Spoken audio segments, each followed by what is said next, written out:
Assalamualaikum warahmatullahi wabarakatuh. Nama saya Nafilatur Rohmah. Pada kesempatan kali ini saya ingin menjelaskan tentang Green Corporate atau Green Company untuk memenuhi tugas mata kuliah Green Corporate itu sendiri dengan dosen pengampu Bapak Muhammad Iqbal. Jadi setelah saya baca beberapa artikel dan jurnal, saya belum mendapatkan definisi yang pasti mengenai Green Corporate.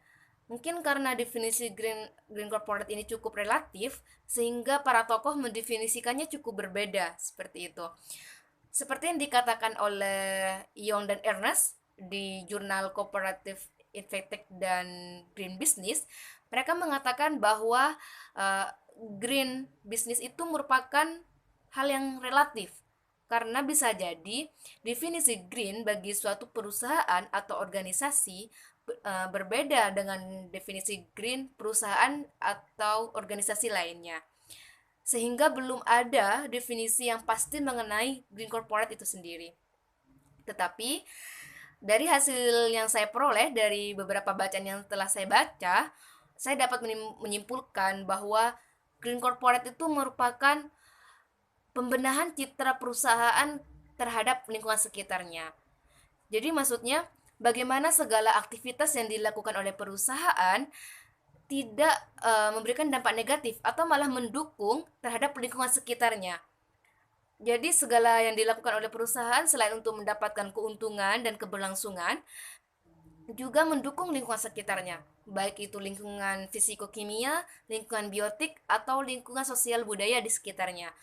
Untuk lingkungan fisiko-kimia dan lingkungan biotik, biasanya perusahaan menerapkan teknologi yang ramah lingkungan untuk mendukung kedua lingkungan tersebut. Sedangkan untuk lingkungan sosial budaya, biasanya perusahaan melakukan pemberdayaan masyarakat seperti mengadakan seminar atau pelatihan dan lain sebagainya.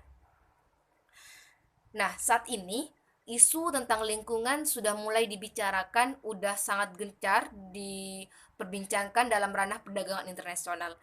Hal tersebut tidak lain karena kondisi alam yang sudah tidak stabil, banyaknya pencemaran lingkungan oleh perusahaan-perusahaan, maka lingkungan mendapatkan perhatian yang khusus bagi semua pihak. Oleh karena itu, agar perusahaan dapat bersaing dengan perusahaan yang lainnya, terutama dengan perusahaan luar negeri, maka perusahaan-perusahaan itu dituntut agar bisa bergaul dengan baik atau bisa melakukan hal-hal yang positif untuk lingkungan sekitarnya, baik itu lingkungan fisiko-kimia tadi, lingkungan biotik, atau lingkungan sosial budaya. Selain itu, pemerintah juga sudah mendukung kegiatan Green Corporate ini, yaitu melalui program kerja Kementerian Lingkungan Hidup, yaitu PROPER. Nah, PROPER ini merupakan program kerja yang untuk menilai kinerja perusahaan terhadap lingkungan sekitarnya. Jadi melalui PROPER ini, nanti pemerintah bisa memberikan reward atau punishment bagi perusahaan-perusahaan tertentu sesuai dengan kategori yang telah ada. Jadi untuk perusahaan yang mendapatkan kategori emas, dalam proper ini ada istilah namanya emas, hijau, merah, dan hitam. Nah, ketika perusahaan mendapatkan kategori emas, maka secara otomatis dia akan mendapatkan reward karena dia sudah melebihi ketentuan-ketentuan atau persyaratan untuk lingkungan hidup di sekitarnya. Sedangkan untuk perusahaan yang mendapatkan kategori hitam, maka ia secara otomatis sudah masuk kategori mencemarkan lingkungan sekitarnya, baik itu lingkungan fisiko-kimia, lingkungan biotik, atau lingkungan sosial budaya. Nah, oleh karena itu, bisa jadi nanti pemerintah akan memberikan punishment atau hukuman, atau bisa jadi malah mencabut izin operasional dari perusahaan tersebut.